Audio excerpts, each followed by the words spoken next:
Bueno, pues ¿cómo están? Aquí estamos una vez más desde la Iglesia Cristiana Puerta del Cielo en Clavería. Vamos a ver lo que el Señor tiene para nosotros en este día. En estos días que nos vamos acercando a la Semana Santa, pues estaba recordando a nuestro Señor Jesucristo en la Pasión. Estaba pensando cuántas oportunidades tuvo el Señor Jesús de salir corriendo, de salir huyendo de esa situación en la que se encontraba. Y vemos, por ejemplo, en Mateo 26, del 38 al 39, que dice: Entonces Jesús les dijo: Mi alma está muy triste hasta la muerte, quédense aquí y velen conmigo. Yendo un poco adelante, se postró sobre su rostro, orando y diciendo: Padre mío, si es posible, pase de mí esta copa, pero no sea lo que yo quiero, sino como tú. Entonces en aquel lugar, en el Getsemaní, en un huerto abierto, pues Jesús habla con sus discípulos, con los tres más cercanos, se los lleva y les encomienda que se pongan a orar porque él estaba muy triste, él estaba angustiado hasta la muerte, dice la palabra. Los deja ahí orando y él avanza un poco más adelante y ahí ora estas palabras.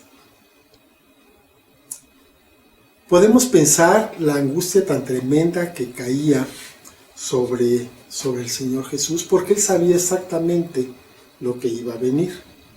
Lo leemos, de hecho, en la palabra, en Isaías, pues nosotros nos encontramos un cuadro muy completo de lo que fue esta agonía, este tiempo de sacrificio de nuestro Señor Jesús. Dice Isaías 53, del 3 al 5, despreciado y desechado entre los hombres, varón de dolores, experimentado en quebranto, y como que escondimos de él el rostro, fue menospreciado, y no lo estimamos.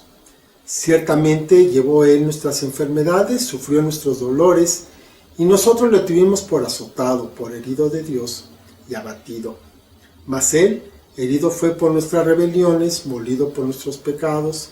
El castigo de nuestra paz fue sobre él, y por su llaga fuimos nosotros curados. Jesús sabía lo que le iba a pasar. Y podemos pensar, él en algún momento dudó, en algún momento quiso salir corriendo, en algún momento dijo: bueno, pues yo quiero recuperar mi deidad, mi divinidad, me quiero retirar de esto y que alguien más pague por la redención de estas personas. Sabemos que no fue así, pero yo pienso que Jesús en algún momento, pudo haber tenido este pensamiento, pero sin embargo aguantó. Se mantuvo, se quedó ahí orando, se quedó ahí en el lugar donde iban a venir por él y se lo iban a llevar preso. Aguantó todo el tiempo. Y dice la palabra que como oveja fue llevado al matadero y no abrió la boca. Él simplemente tomó la copa que le estaba reservada. No salió corriendo, no pidió que una legión de ángeles viniera en su auxilio, vinieran a sacarlo de aquel lugar. Ya que vemos todo lo que ocurrió, ya que vemos toda la película completa, pues nos damos cuenta que al final aquello que parecía una derrota, pues resultó ser una victoria. Sabemos que era un plan perfecto de redención por todos los humanos, pero en su momento no se veía así. Los discípulos no lo vieron así. Los discípulos quedaron devastados ante esta situación. Los discípulos corrieron cada cual a su lugar y lo dejaron solo. Solamente Juan se quedó ahí cerca.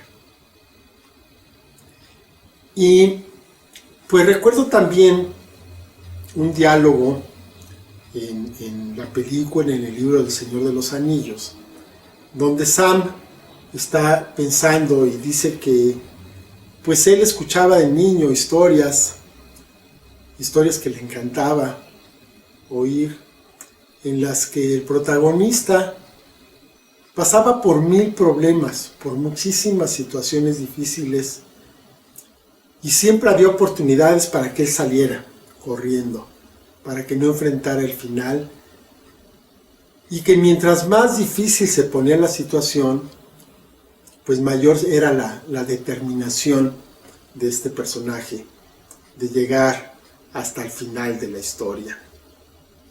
Y eso era precisamente lo que le daba valor a esas historias. Le daba valor el hecho de que el protagonista, pudiendo salir corriendo, permaneció y se quedó hasta el final, hasta cumplir con su destino, hasta cumplir con el propósito que le había sido encomendado.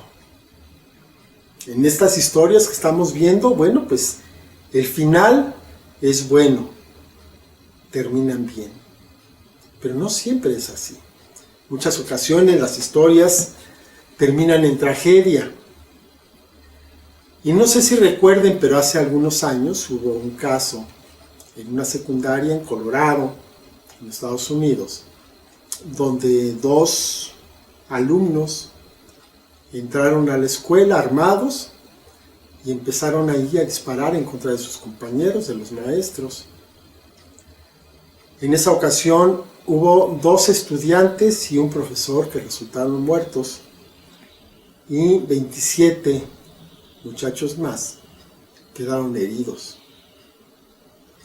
Y entre todas estas víctimas hay un caso interesante, que es el de una jovencita, Cassie Bernal, que ella pues era parte del club de lectura bíblica.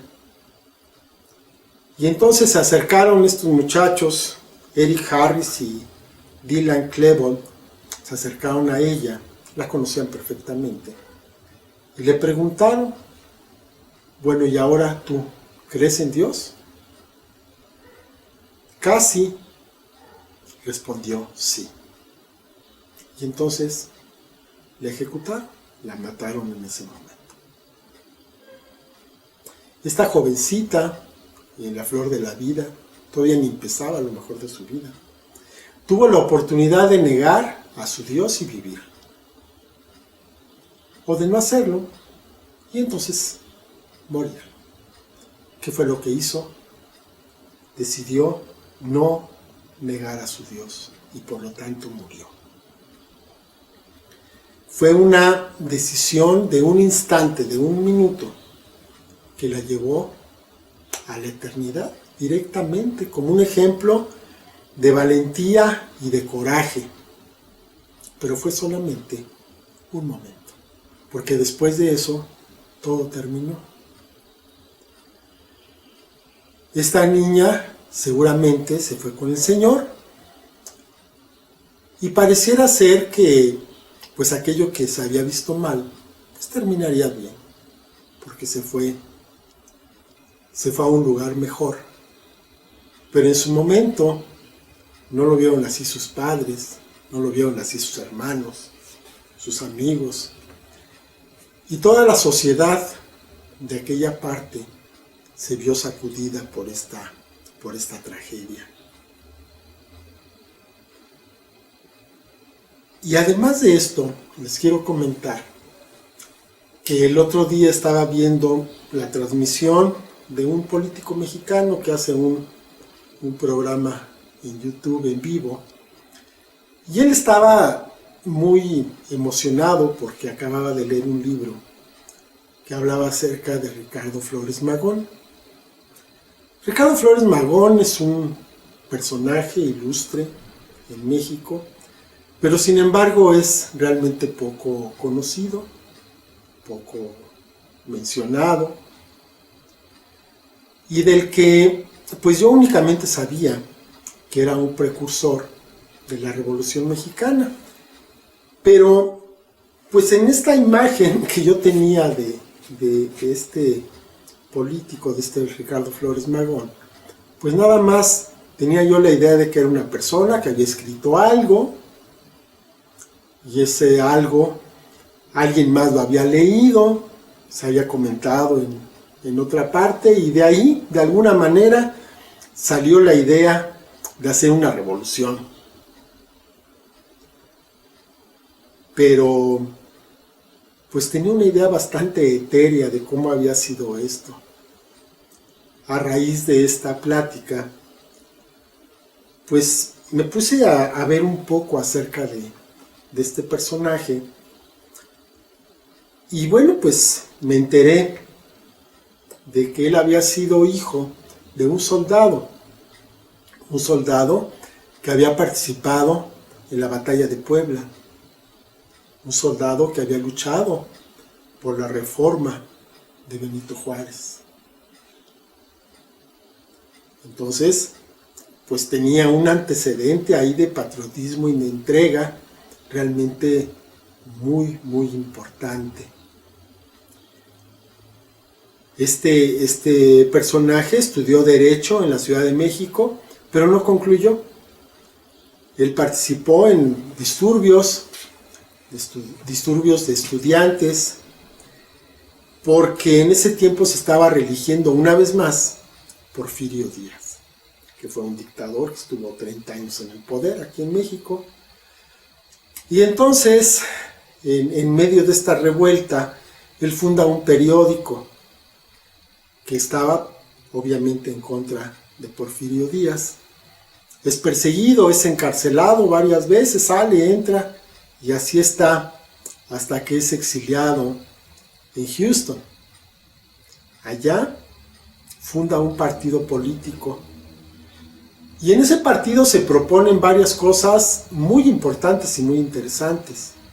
Propone la supresión de la reelección, para empezar, la supresión de la pena de muerte para los presos políticos, también un punto importante, enseñanza elemental gratuita, un salario mínimo, la expropiación de los latifundios y jornadas de trabajo más reducidas. Recordemos que en ese tiempo, pues, los trabajadores estaban casi esclavizados, con jornadas muy largas y con una paga muy, muy escasa. Después de un tiempo, cuando triunfa la revolución, es invitado a participar en el gobierno de Francisco I. Madero, pero él rechaza la propuesta. De alguna manera, él pensó que era una salida demasiado cómoda, pues entrar al sistema del gobierno, vivir del presupuesto y llevar ya una vida para él demasiado mediocre. Y entonces renuncia a esta propuesta que se le hizo. Él no participó ciertamente en una lucha armada como lo había hecho su padre, pero estuvo presente en las propuestas para lograr un país más justo por la vía que fuera necesaria. Finalmente, el 21 de noviembre de 1922, él muere encarcelado en Houston, enfermo, solo. Era un hombre que amaba la vida, que amaba la libertad. Él escribe cuando está ya en sus últimos años en aquella prisión. Escribe sobre su deseo de seguir viviendo, su deseo de disfrutar de lo bueno que tiene la vida. Pero él menciona de una manera muy, muy terrible que estaba pensando eso, estaba soñando con esto, cuando el sonido de las cadenas, el sonido de las rejas, lo hizo volver a su realidad, de que él estaba preso. Es un libro muy conmovedor que habla de sus últimos días en la prisión. Él escribe que sabía que podía recuperar la libertad, que podía entonces recuperar la salud, podía llevar una vida normal. Y lo único que tenía que hacer era arrepentirse de sus propias ideas, de lo que a él había estado luchando toda su vida. Y dice, dejar de ser él mismo. Y esta frase, dejar de ser él mismo, nos suena mucho a lo que nos dejó el Señor Jesús, cuando dice que era necesario que nos negáramos a nosotros mismos. Dice Mateo 16:24. Entonces Jesús dijo a sus discípulos, si alguno quiere venir en pos de mí, niéguese a sí mismo, tome su cruz y sígame. Este hombre, Ricardo Flores Magón, pudo pedir perdón por sus escritos, salir de la cárcel, atender su salud, vivir unos años más en su casa, rodeado de su familia. Pero él pensaba, él creyó, que si lo hacía, se estaba traicionando a sí mismo y a todo aquello por lo que había luchado su vida entera. Muy impresionante. Y esto me llevó en su momento y me sigue llevando a preguntarme, ¿yo soy realmente aquel que digo que soy? ¿Estoy cumpliendo en verdad con el propósito que digo que tengo? ¿Estoy dispuesto a dejar de hacer aquello para lo cual fui redimido, para lo cual fui comprado? Si esto fuera la diferencia entre la vida y la muerte. Ha habido héroes, ha habido mártires a lo largo de la historia, para los que en un solo momento pueden llegar a la posteridad, como el caso de Bernie, la jovencita. Pero hay otros que llevan una vida entera entregados a su causa, que para ellos vale lo suficiente como para sacrificarse, entregar su vida, llegar a las últimas consecuencias como consecuencia de permanecer fieles a sus ideales. Son personas que lo que dicen va más allá de solamente sus palabras, como en el caso de Ricardo Flores Magón. Y ahí, pues también recuerdo cuando platicaba con mis compañeros en la preparatoria, en la universidad, sobre todo con mi compadre, que hablábamos de qué era más heroico, qué era más digno de recordar. Una persona que en un momento dado hacía un acto de heroísmo y moría, o el caso de otra persona que toda su vida, durante 30, 40, 50 años, había estado trabajando, había estado soportando muchas cosas, se había estado esforzando cada día. A lo largo de nuestro vivir, hay momentos difíciles en los que queremos salir corriendo, en los que queremos decir, ¿sabes qué? Yo hasta aquí llegué y ya no quiero seguir adelante. Que alguien más siga haciendo esto. Pero aquí estamos. Y la cuestión es que en esos momentos, la verdad es de que ninguna puerta se ha abierto.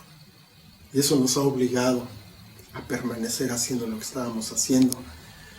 Pero si tuviéramos esa posibilidad, si tuviéramos una forma de salir fácilmente, ¿la tomaríamos o permaneceríamos?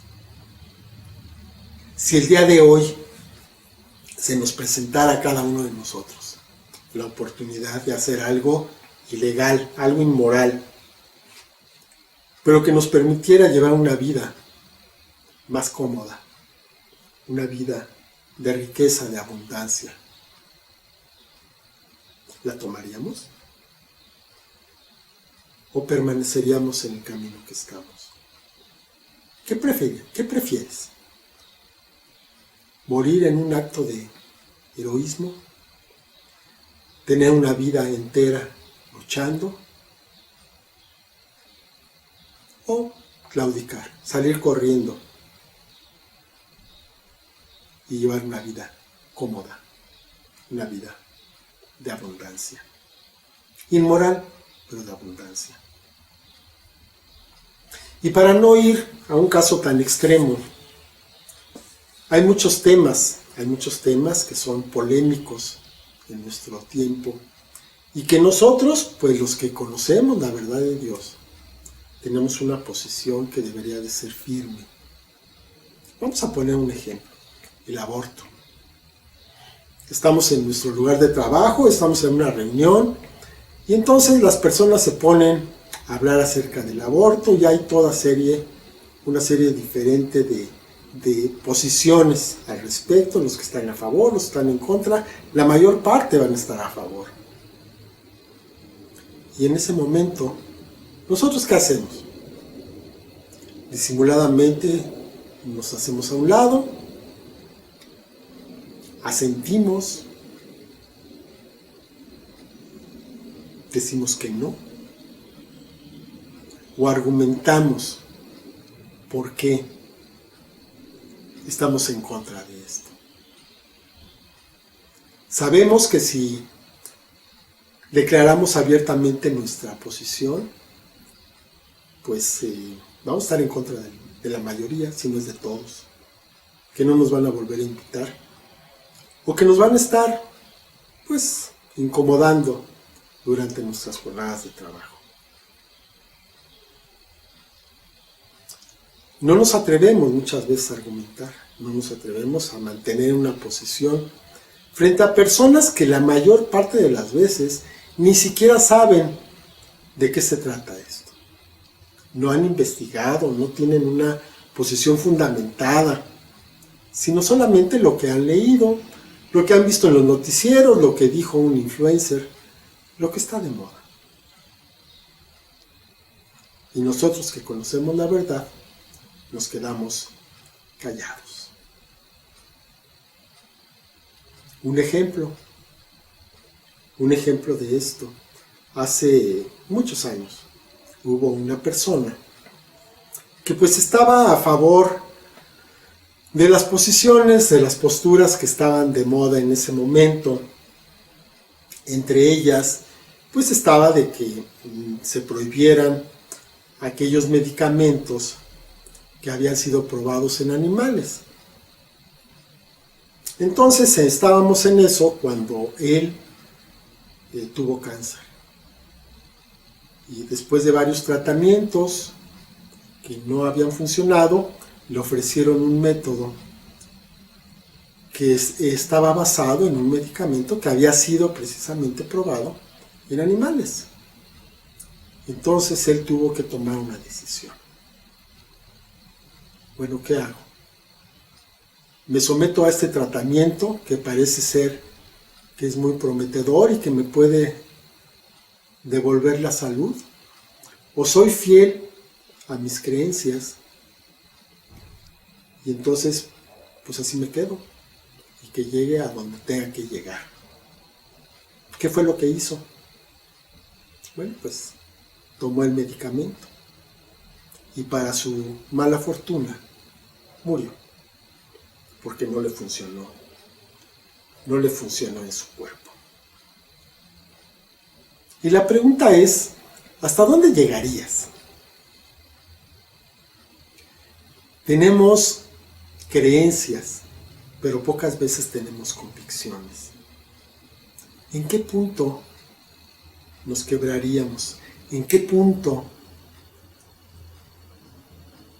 podríamos continuar pensando que lo que pensamos es correcto? ¿Y en qué punto dejaríamos todo con tal de sobrevivir. Decimos que estamos comprometidos con Dios, que estamos comprometidos con su obra. Heme aquí, envíame a mí. ¿Pero es eso cierto? ¿Qué tanto es cierto? Hace algún tiempo, una persona me hizo un comentario que me dolió mucho. Me dijo, es que tú eres cristiano, pero nada más hasta donde te da la mano. Porque no vas más allá. Me dolió, porque era cierto. ¿Hasta dónde te da la mano? Si vemos que hay personas que han perdido su familia, su libertad, su salud, su vida misma, por un propósito únicamente humano, como el caso de Ricardo Flores Magón, él era marxista. Nosotros que tenemos un propósito divino, ¿estaríamos dispuestos a lo mismo?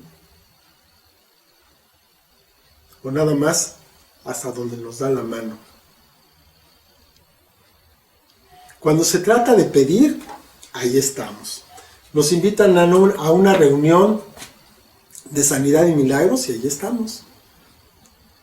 Hay una lista de peticiones de oración, ahí nos anotamos, claro que sí.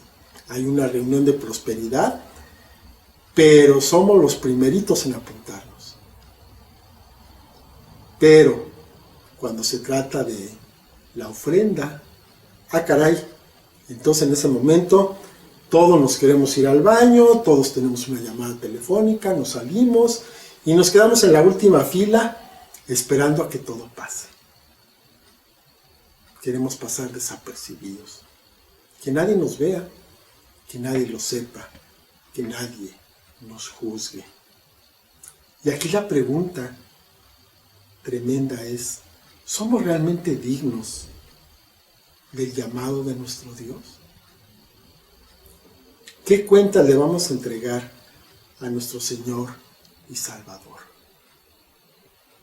Le vamos a decir, ay Señor, aquí está tu talento, lo envolví en un pañuelo y lo enterré. Vamos a orar. Padre bendito, te doy muchas gracias, Señor, por esta palabra. Antes que nada te quiero pedir perdón, Señor, porque me doy cuenta que si hoy me presentara delante de ti, pues seguramente, Señor, iba a encontrarme falto, porque no he hecho todo lo que podría hacer. Te doy gracias, Padre, porque lo puedo reconocer, porque puedo, Señor, puedo remediar esta situación yendo más allá, que pueda alcanzar más allá, Señor, de lo que me da la mano, que me puede estirar al supremo llamamiento que tienes para mí, Señor. Yo te pido por cada uno de mis hermanos, por cada persona, Señor, de la iglesia, por cada una de las personas que verán este video, escucharán esta plática. Te pido, Padre, que nos permitas ir más allá, esforzarnos más, que nos dé, Señor, la convicción, la fuerza para seguir adelante, para no rendirnos. Que aunque veamos formas de llevar una vida fácil, una vida sencilla, sin compromiso, que podamos, Señor, recordar quién nos ha llamado para que podamos responder, poniendo, Señor, todo lo que está de nuestra parte hasta las últimas consecuencias. Te doy muchas gracias, Padre bendito, por esta oportunidad. Padre, quiero aprovecharla, ayúdame, Señor. Solo no puedo, pero contigo todo lo puedo. Te doy muchas gracias, en el nombre de nuestro Señor Jesucristo. Amén. Bueno, pues muchas gracias por quedarse en esta plática hasta el final. Que Dios los bendiga, que pasen un buen día. Hasta luego. Bendiciones.